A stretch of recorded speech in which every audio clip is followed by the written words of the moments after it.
자녀들아, 내가 너희에게 쓰는 것은 너희 죄가 그의 이름으로 말미암아 사함을 받았으며, 아비들아, 내가 너희에게 쓰는 것은 너희가 태초부터 계신 이를 알았으며, 청년들아, 내가 너희에게 쓰는 것은 너희가 악한 자를 이기었음이라.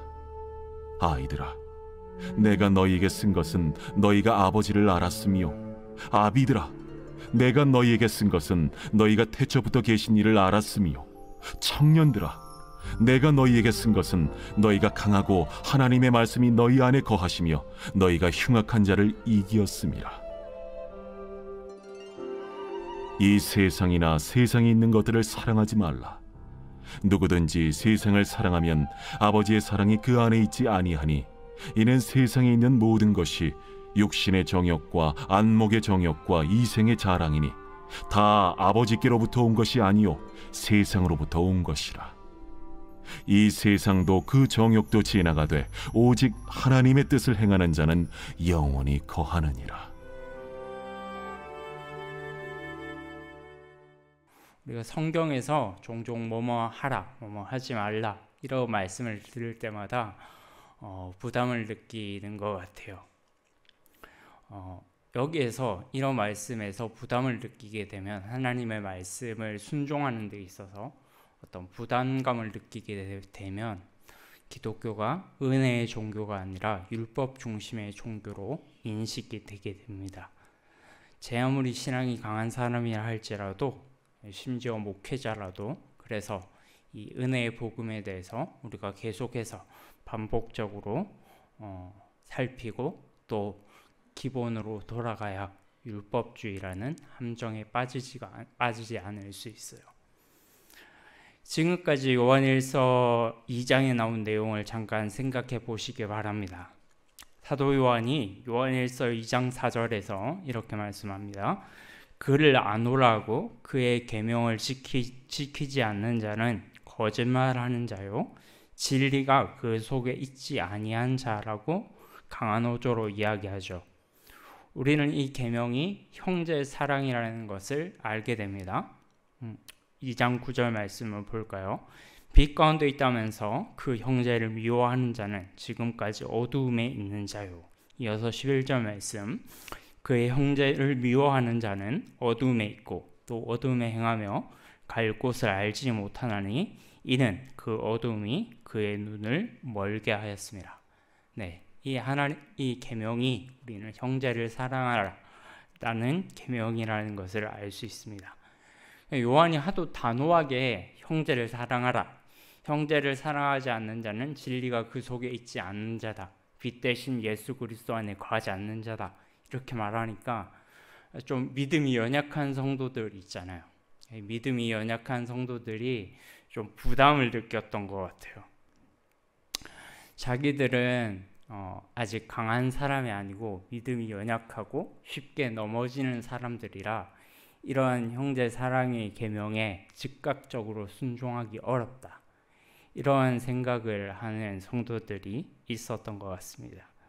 그래서 지금 요한 사도가 형제 사랑이라는 이 계명을 지키는 것이 가능하며 불가능한 것이 아니라는 것을 보여줄 필요가 있었어요. 이 형제 사랑이라는 것이 우리의 힘에 근거한 것이 아니라 하나님께로부터 오는 힘을 의지하고 이 계명을 행할 때 이것이 충분히 가능하고 또 당신들이 그런 이 계명을 지킬 수 있는 능력을, 영적 능력을 소유한 자들입니다 라는 것을 확신시키고 위로할 필요가 있었던 것 같아요. 그래서 오늘 본문을 보면 약간 문맥으로 보면 좀 어색한 말인데 아마 이제 사도 요한이 그런 연약한 성도들, 우리가 어떻게 형제 사랑을 지킬 수 있냐, 형제 사랑을 즉각적으로 순종할 수 있습니까? 우리는 너무나도 연약하고 넘어지기 쉽고 영적인 어린아이고, 이런 사람들, 자기 자신에 대해서 의심하는 사람들에 대해서 조금 확신을 시킬 필요가 있었던 것 같아요. 그 말씀이 12절부터 14절까지 말씀입니다. 우리가 여기 나오는 이 세 집단의 특성들을 우리가 모두 살펴보면 세상을 사랑하지 않고 세상을 승리할 수 있는 비결이 무엇인지 알게 됩니다. 한번 말씀을 살펴보겠습니다. 12절부터 14절까지 말씀을 보면 세 집단이 나오죠. 세 집단이라는 게 좀 말이 이상한데, 세 부류의 어떤 성도들이 나옵니다. 자녀들, 아비들, 청년들. 이 세 집단이 누구냐가 좀 해석이 분분한데, 어떤 사람들은 이 세 집단을 말 그대로 생물학적인 나이로 이해를 합니다. 즉 우리가 교회 안에서 흔히 볼 수 있는 주일학교, 어린이부, 그리고 청년부, 장년부 이런 식으로 나이로 구분을 하죠. 근데 이 말씀을, 이 집단들을 단순히 생물학적인 나이로 구분하기에는 두 가지 문제가 있는 것 같아요. 우선 신앙적인 면에서 보면 생물학적인 나이를 많이 먹었다고 해서 성숙한 것은 아니죠. 우리가 충분히 경험적으로 경험할 수 있습니다. 심지어 주일학교 어린아이들에게서도 우리는 배울 점이 있죠. 정말 그 아이들의 순수한 그런 신앙에 때묻지 않은 것을 통해서 어른들이 부끄러움을 받기도 합니다. 또 한 가지 이 집단들을 생물학적인 나이로 구분할 수 없는 이유 중에 하나가 사도 요한이 평소에 쓰는 언어 습관 때문에 그래요. 12절에 나오는 자녀들아 라는 말하고 15절에 나오는 아이들아 라는 말은 사실상 사도 요한이 교회 안에서 습관적으로 이 교회 성도들을 지칭할 때 아주 애정어린 표현으로 하는 말입니다. 당장 18절에 보면 이런 말씀이 있어요. 아이들아, 아이들아 라고 부르면서 적 그리스도에 대해서 경계할 것을 말씀합니다. 이 18절부터 29절까지 문맥을 쭉 읽어보면 이게 그냥 특정한 부류를 가리키는 것이 아니라 전체 교인들을 대상으로 하고 있다는 것을 우리는 알 수 있죠. 그래서 제가 생각하기로는 여기에 나오는 세 집단을 교회 안에 실제로 이렇게 집단들이 존재한다라고 해석하기보다는 모든 그리스도인들은 영적인 어린아이, 그리고 영적 청년, 영적 아비라는 영적 성숙 과정을 거친다, 이렇게 이해하시면 더 바람직할 것 같습니다. 우리 모두는 아기 시절을 거치죠. 아기 시절을 거치고 청년 시절을 거치고 어른 시절로 나아갑니다. 한 사람의 그냥 성장 과정이에요. 나는 영적인 어른이고 너는 영적인 어린아이고 그걸 칼같이 구분하기보다는 그냥 나라는 한 사람을 인격을 놓고 그냥 한 명의 신앙적인 성숙 과정을 그리고 있구나 라고 그렇게 이해를 하시면 좋을 것 같습니다. 아기로 존재하는 사람도 영원히 존재하는 사람도 없고 처음부터 어른이었던 사람도 없어요. 또 어린아이라고 해서 늘 철이 없는 건 아니죠. 어른들을 부끄럽게 하는 신앙을 가진 어린아이도 있습니다. 그리고 어른들도 늘 어린아이의 순수함을 잃지 않도록 노력해야 되죠.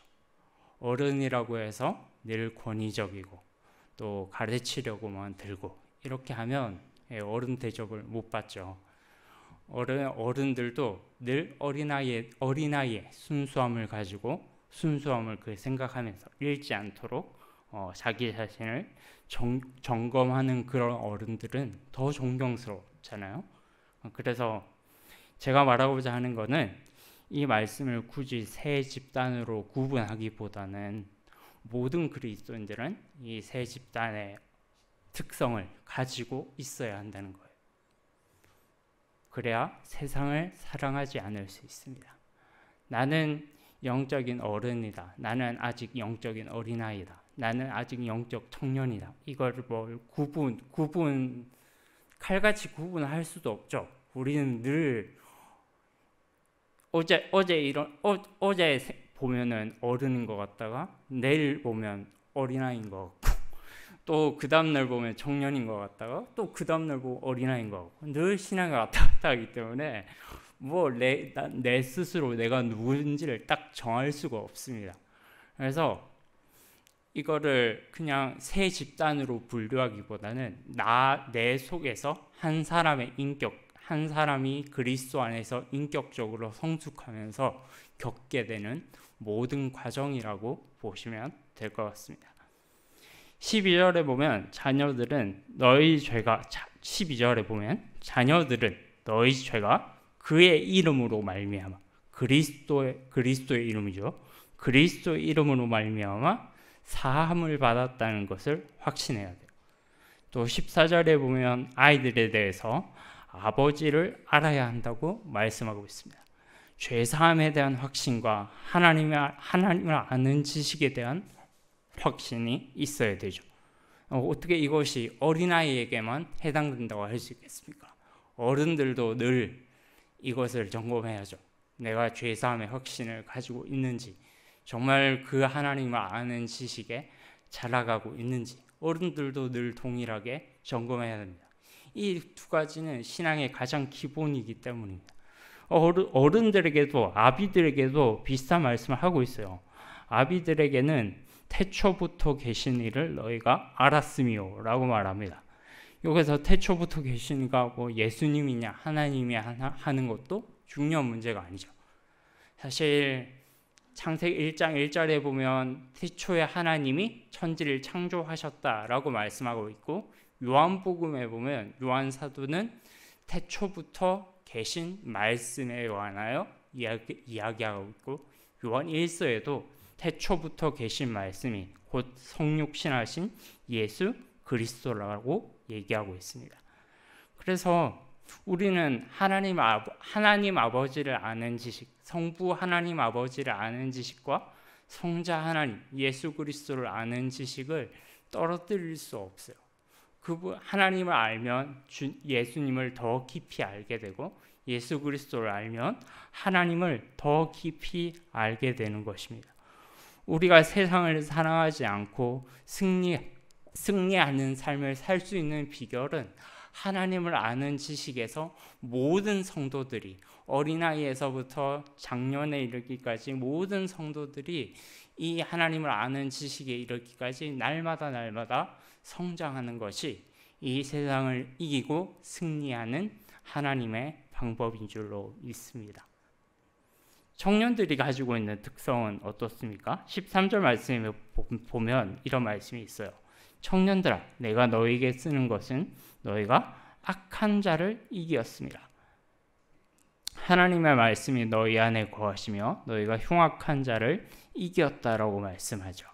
청년의 때는 가장 왕성하고 에너지가 넘치는 시기입니다. 그래서 세상의 가치관이 아니라 하나님의 가치관으로 세상을 살아가고, 자기가 속한 가정에서 또 직장에서 또 세상의 어떤 곳에서든 영적인 치열한 전투를 벌일 수 있는 그런 담대한 신앙을 가지고 무장해서 나가야 되는 사람들이죠. 청년들이 정말 강하고 담대한 믿음 가운데 서서 정말 앞에서 중심을 잡아줘야 생기가 있어요. 그게 청년이라고 할 수 있잖아요. 청년이 늘 약하고 넘어지고 가장 왕성해야 될 시기에 비리비리하고 이렇게 하면 안 되는 거죠.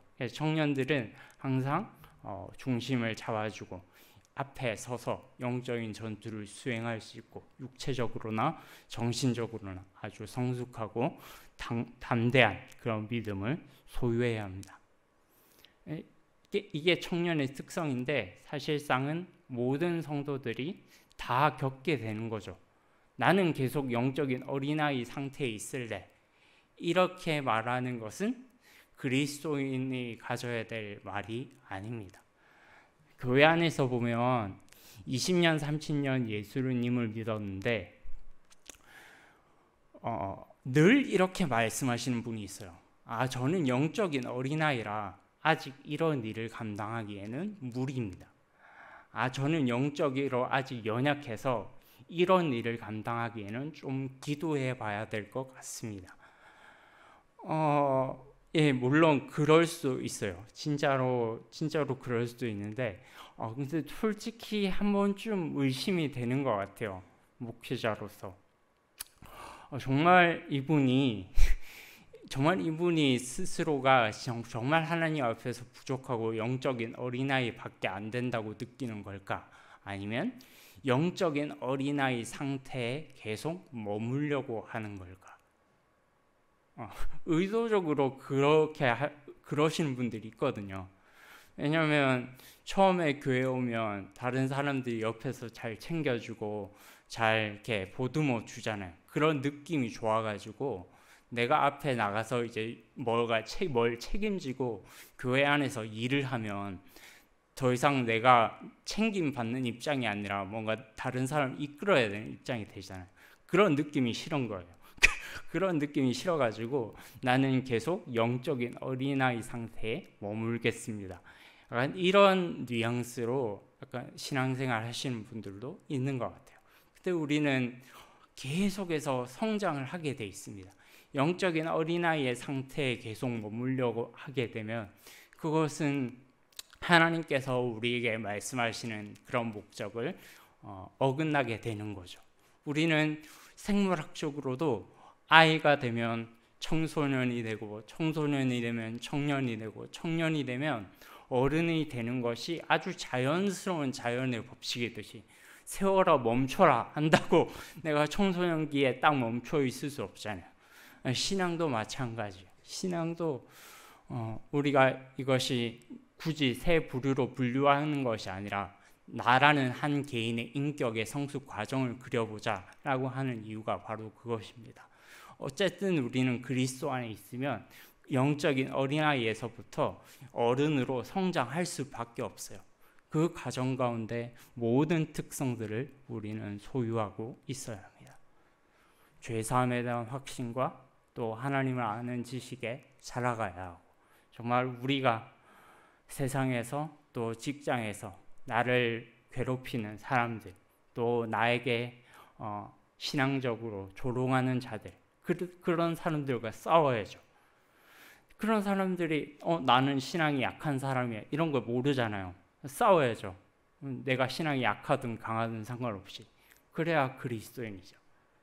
그런 것들을 사도 요한이 지금 말하고 있습니다. 그리고 정말 우리에게 위로가 되는 것은 이것이 다 과거형으로 말하고 있다는 거예요.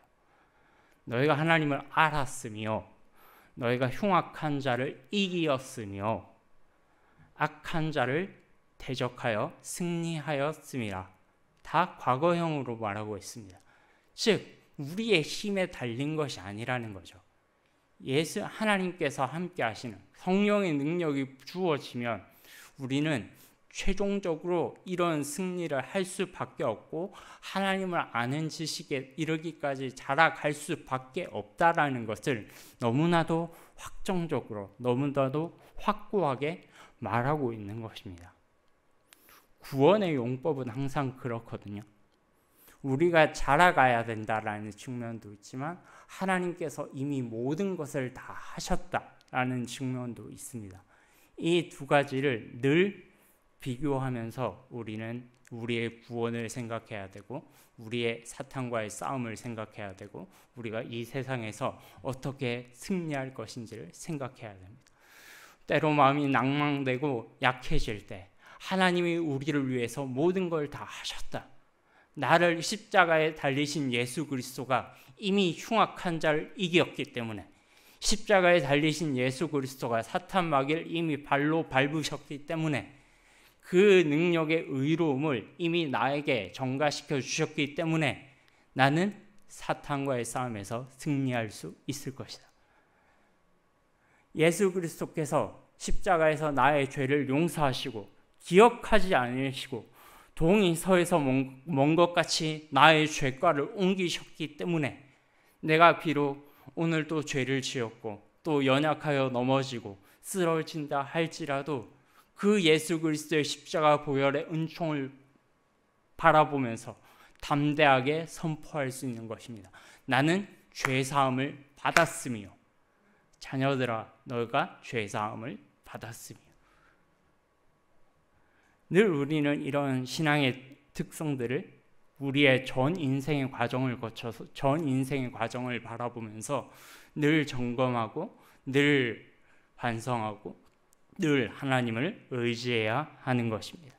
이렇게 할 때 우리가 비로소 세상을 승리할 수 있는 원동력이 들어오게 되는 것입니다.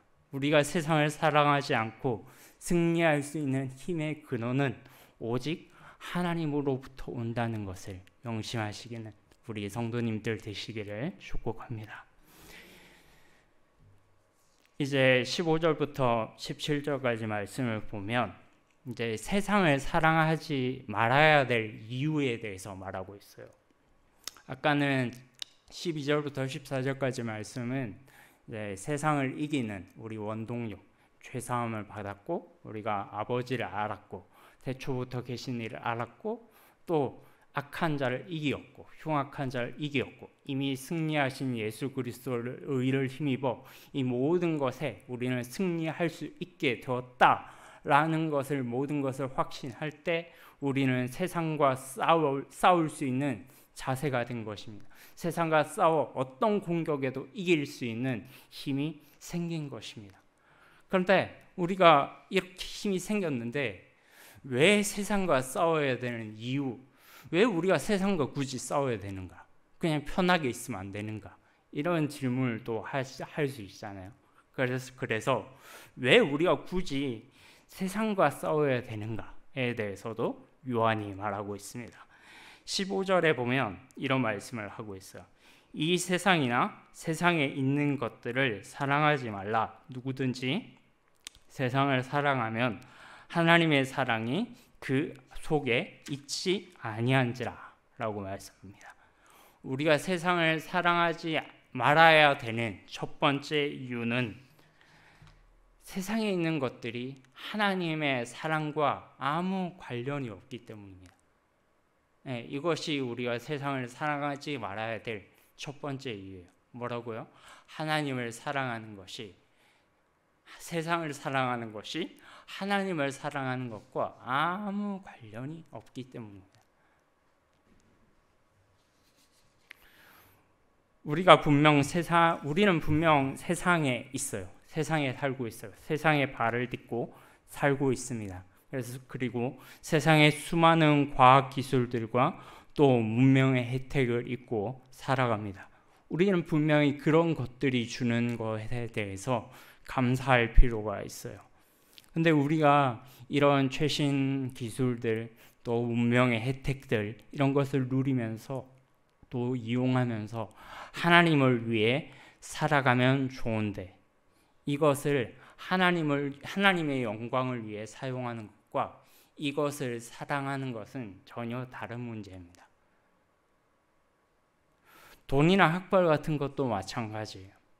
그리스도인이 돈을 많이 벌거나 명문대를 나온다고 해서 뭐라고 할 사람 아무도 없습니다. 그리스도인이라고 해서 굳이 가난한 삶을 택하라거나 빚도 안 드는 반지하에 살라거나 이러지 않습니다. 그리스도인들도 자신의 경제적인 삶을 여건이 된다면 얼마든지 윤택하게 누리며 살아갈 수 있어요. 근데 반드시 명문대를 나오고 뭔가 학벌이 좋고 돈을 어느 정도 가져야만 하나님의 영광을 위해서 살 수 있다. 이렇게 생각하는 것은 우리가 세상의 사고방식으로 나아가는 것입니다. 사랑하는 여러분, 교회 안에서 성도들끼리 또 목장 모임에서 대화하는 주제들을 한번 생각을 해보세요. 하나님을 아는 지식의 그 충만함에 이르기까지 일주일간 우리가 어떤 삶을 살았는지 대화하고 있습니까? 우리가 세상에서 정말 연약하고 힘들었지만 그래도 하나님이 주신 은총으로 말미암아 사탄과 싸워 이겼어요. 우리가 이 안에서 간증들을 하고 있습니까? 정말로 하나님의 은혜가 우리의 삶을 비추시는 하나님의 그 은혜가 정말 대단하네요. 정말 일주일 동안 저는 그 삶을 살았어요 라고 간증하고 있습니까? 아니면 목장 모임이나 성도들과의 대화나 이런 것을 통해서 온갖 세상의 잡다한 이야기들로 시간을 허비하고 있습니까? 수능이 얼마 남지 않았어요. 이제 다음 주 화요일이 18일이 수능이 한 달 앞으로 다가오는 시간인데요. 근데 수험생들을 위해서 어떤 기도를 하십니까? 수험생들이 원하는 학과, 또 우리의 자녀들이 원하는 학교, 또 진로, 거기에 하나님 응답하셔서 그 꿈을 이루게 해주십시오 라고 기도하는 것 좋습니다. 그런데 우리가 단지 바라고 기도하는 것이 그것뿐이라면, 우리가 단지 바라고 기도하는 것이 그것뿐이라면 저기 절에 가서 100일 불공 드리고 30일 불공 드리면서 기도하는 그 어머니 아버지들이랑 뭐가 다른 겁니까? 우리의 기도의 내용이 뭐 좋은 학교 들어가서 또 원하는 학과에 합격해서 또 그 아이가 원하는 인생을 살게 해주세요 라고 하는 것이 다라면, 그렇게 기도하는 내용이 다라면 절에 가서 기도해도 되잖아요. 절에 있는 부모님들도 그렇게 동일하게 기도할걸요. 우리 누가 이런 우리 학교에 원서를 넣었는데 합격하게 해주십시오. 손 빌면서 목주 돌리면서 합격하게 해주십시오. 학과에 이번에 재수하는데 삼수로 안 됩니다. 이러면서 우리 절에 가서 기도하는 사람들이랑 똑같을 겁니다. 단지 그것만이 우리의 강구하는 게 다라면, 우리의 학벌이나 지식이나 능력이나 돈이나 이 모든 것들은 하나님을 위해 살아가는 도구에 불과할 뿐이죠. 도구는 도구일 뿐이야. 그 안에서 하나님의 사랑을 찾으려고 하시면 안 됩니다. 내가 원하는 대학이나 어떤 직장에 떨어졌다고 해서 하나님의 사랑이 식어졌나 봐. 하나님은 나를 버리셨나 봐. 하나님의 사랑이 안 믿겨져. 이렇게 말하는 것은 하나님이 우리를 사랑하지 않아서가 아니라 우리가 가지고 있는 하나님의 사랑에 대한 지식이 무지하기 때문입니다. 마지막으로 세상을 사랑해서는 안 되는 두 번째 이유는 17절에 나와 있습니다. 17절 말씀 한번 우리 같이 읽어보겠습니다. 시작. 이 세상도 그 정욕도 지나가되 오직 하나님의 뜻을 행하는 자는 영원히. 아멘. 다시 한번. 이 세상도 그 정욕도 지나가되 오직 하나님의 뜻을 행하는 자는 영원히 거하느니라. 아멘. 마지막으로 세상을 사랑해서는 안 된다라고 말하고 있는, 사랑해서는 안 되는 이유 두 번째는 다 지나간다는 거예요. 우리가 가지고 있는 이런 것들은 다 지나간다는 거예요. 따라해 볼까요? 다 지나간다. 네, 다 지나간다는 거예요. 16절에 우리가 잘 아는 안목의 정욕, 이생의 자랑, 육신의 정욕, 이 세 가지 우리가 자랑하는, 이 세상 사람들이 자랑하는, 추구하려고 하는 모든 것들이 이 세 가지에서 벗어나지 않거든요. 우리가 몸을 따뜻하게 하고 어디 잘 입고 잘 먹고 잘 살고 조금 눈에 누가 보여요. 멋진 화이트 칼라 입고 좋은 대학 다니고 이런 사람들 보면 부러워져가지고 나도 저기 가고 싶다. 나도 저 직장에 취업하고 싶다. 이런 것들. 그리고 이생의 자랑들, 그런 것들로 자랑거리를 삼는 거죠. 내가 왕년에 이만큼 잘 나갔다. 이런 것에서 벗어나지 않습니다. 그런데 뭐라고요? 그런 것들은 다 지나간다는 거예요. 그냥 찰나의 한순간처럼 다 지나간다는 거예요. 우리 베드로전서 1장 24절에서 25절 말씀 한번 찾아보겠습니다. 베드로전서, 우리 자막에 뜨니까요. 베드로전서 1장 24절에서 25절 같이 읽겠습니다. 시작. 그러므로 모든 육체는 풀과 같고 그 모든 영광은 들의 꽃과 같으니 풀은 마르고 꽃은 떨어지되 오직 주의 말씀은 세세토록 있도다 하였으니 너희에게 전한 복음이 곧 이 말씀이라. 아멘. 네, 이 세상의 모든 것들은 들의 풀과 같고 들의 꽃과 같아서 다 지나갑니다. 근데 뭐만 영원히 거한다고요? 오직 주의 말씀만이 세세토록 있도다. 요한일서 2장 17절에도 뭐라고요? 오직 여호와의 뜻을 행하는 자, 하나님의 뜻을 행하는 자가 영원히 거하느냐. 다른 모든 것은 다 지나갈 뿐입니다. 아무리 내가 돈을 많이 벌었어도, 아무리 좋은 대학을 나왔어도, 아무리 좋은 사람과 평생을 해로했어도, 아무리 세상에 잘 나가는 어떤 시절이 있었어도 그 모든 것은 들의 꽃과 같이 다 지나갑니다. 오직 하나님께서 칭찬하시고, 오직 하나님께서 잘했다라고 격려하시고, 오직 하나님 안에서 남는 것은 여호와의 뜻대로 행하는 자만이 영원히 거하는 것입니다. 대학 시절에 굉장히 감명 깊게 읽었던 책이 한 권 있었어요. 너무 유명한 책이라서 아마 읽어보신 분들이 많을 거라고 생각되는데, 빅터 프랭클이라고 하는 정신과 의사가 쓴 죽음의 수용소에서라는 책이 있습니다. 혹시 못 읽어보신 분들은 일독을 권합니다. 굉장히 좋은 책이에요. 제2차 세계대전 시기에 그 유태인이었던 빅터 프랭클이라고 하는 이 정신과 의사가 홀로코스트 피해자예요. 유태인 학살. 그래서 나치 수용소로 끌려갔어요. 그곳에서 온갖 비인격적인 대우와 고문과 비위생적인 그런 환경에 시달렸습니다. 막 감옥에는, 수용소에는 쥐들이 득실거리고, 몸에 이가 올라오고, 막 유리 조각으로 막 박박 끓고, 사람들이 벽에 손톱으로 살려달라고 막 끓고, 실제로 그 나치 사진에 보면, 독가스실에 보면 이 약간 손톱으로 끓은 자국이 있다고 그래요. 사진으로 보니까 처음에 본 사람들은 무슨 세월이 오래돼가지고 기스가 난 줄 알았는데, 자세히 보니까 핏자국이 있더래요.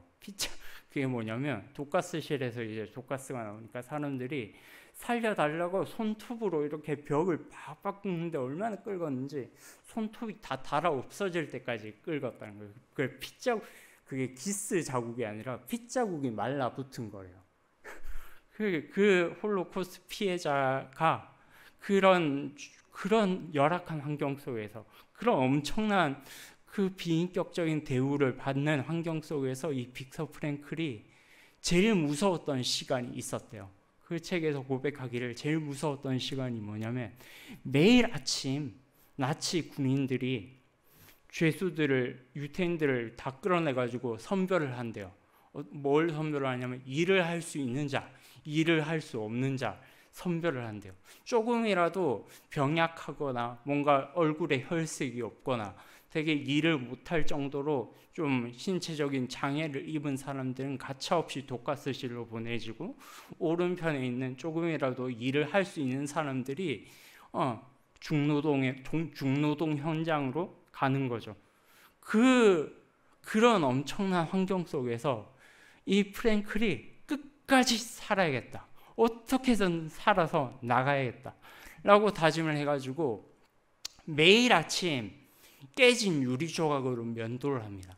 깨진 유리 조각으로 면도를 해서 얼굴에 살갗이 배잖아요. 그럼 피가 나잖아요. 그럼 그 피를 얼굴에 문질러요. 그리고 화장실로 가서 물로 그 피로 함께 세수를 합니다. 그러면 얼굴에 혈색이 좀 돌거든요. 건강한 사람처럼 보입니다. 그런 식으로 해가지고 몇 년을 버텨냅니다. 그 수용소에서. 그리고 이 프랭클 박사가 그렇게 처참한 환경 속에서도 끝까지 자기 내면 속에 속삭이죠. 나치는 망할 것이다. 나치는 망할 것이다. 나치는 망할 것이다. 끝까지 자기 내면에 속삭여. 그리고 드디어 1945년 8월에 연합군이 베를린을 점령해서 연합군의 승리로 독일이 항복하고 그해 9월에 히틀러가 그의 정부였던, 이름이 기억이 안 나는데 그의 정부였던 사람과 여인과 함께 총으로 자살을 하게 되죠.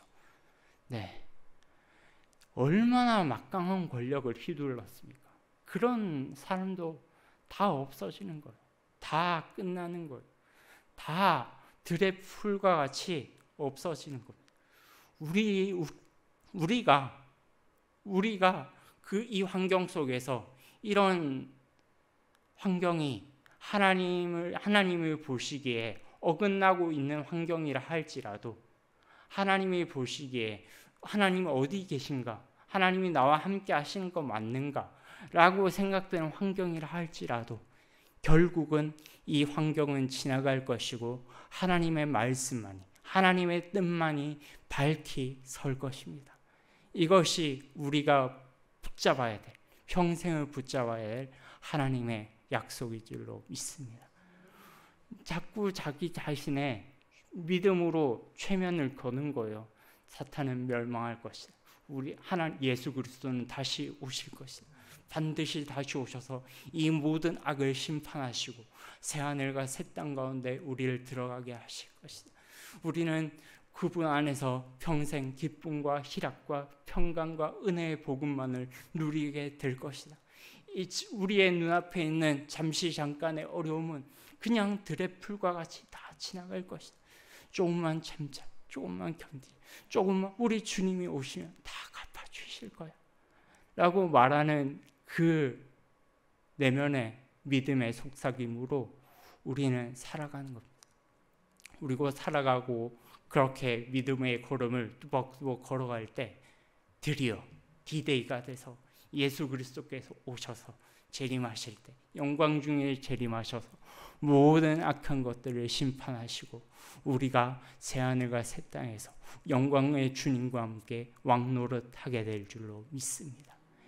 이 날을 우리가 기대하며 고대하며 이 세상의 것들을 사랑하지 않기로 결단하는 것. 다 지나갈 것이다. 이런 거 사랑하면 뭐하냐? 다 지나갈 건데, 다 지나갈 것이다. 우리 주님의 말씀만이 영원히 설 것이다. 이렇게 기도하면서 오늘도 믿음의 걸음을 걸어가시는 우리 사랑하는 서울중앙교회 성도들 되시기를 주님의 이름으로 축복합니다.